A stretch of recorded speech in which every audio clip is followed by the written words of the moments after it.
for like no, 3 but I years. completely am on board with having a coach that you really vibe with. And me as a person, I suppose I'm harder to get on with than with a lot of people. I think I have my own. I'm very stubborn. I think a coach 100%. has to be very much okay with that. And the coach that I got now, Antoine, who is our previous guest, 2 episodes ago now, me and him know each other well, and he just doesn't listen to my shit, and he's just like he more knows qualified, though, he isn't knows that. Sorry. He's more like, so he's established, so he can sort of tell you, look, I'll do this. No, it doesn't and you matter can't about argue that. with It him. doesn't matter about that. It's about him as a person and me as a person. Like, I had a coach before who, honestly, nice guy, but he was an older guy, very traditional ways, didn't really tell me why I was doing things, just told me what to do, and then told me off when I didn't do them right. I didn't like, and I don't know whether that's just because he's not a great coach in general, but we didn't vibe. We were constantly arguing and telling him, but why, and he's, I don't know. Sounds But it was like really me. hard for me to make gains because we didn't vibe. But now I've got Antoine. And when I say, because I have two kind of personas. One persona is being really cocky, like, yeah, I'm a beast. And one persona is, I'll never be able to do it. And he's like, when I'm saying, yeah, I'm a beast, he's like, no, you're not, stop it. And then when I'm saying I can't do it, he's like, shut up, stop being a bitch. So, and that's what I need. It just snaps me out of it. Right, focus again. That's honesty. And since that, I've been more motivated than ever. And I'm going to compete as soon as I can.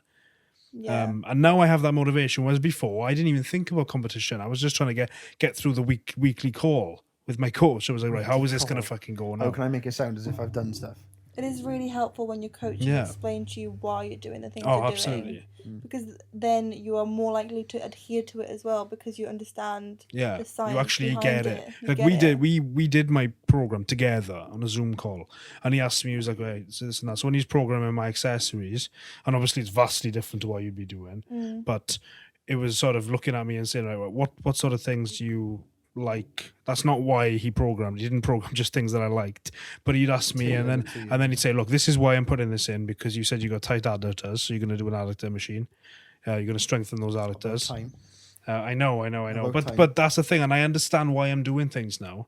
I'm not just doing random exercises that I've never heard of for no reason, because it's hard. So I don't want to do something hard without actually understanding it. You know? Because when you know the benefits of it, it pulls you through when it's hard.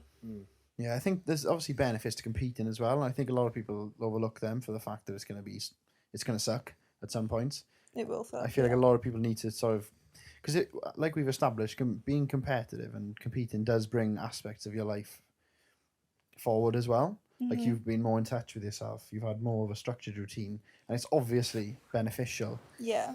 And I think a lot of people tend to forget that because they just see the negative. And I think I would encourage a lot of people to do it, not only to just compete, but do stuff that you want to do. Just try it, because I think if you applied that attitude of not doing it, you wouldn't have competed, and you wouldn't have got to where you are now.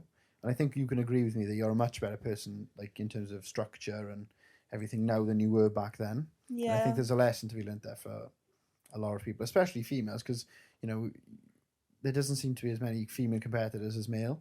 Obviously, there's a lot of male competitors. It's definitely growing, though. That's what I mean. It's nice to see, and it's good to see, like, there's more girls in the gym now than ever, and fitness is becoming very sort of mainstream now. And I think it's good to have a spotlight on people and for them to do what they want to do. Well, bodybuilding as well, not just fitness, because I think people want to, I don't know, go down that route. But, however, and I know you're saying it's a great thing, but we did an episode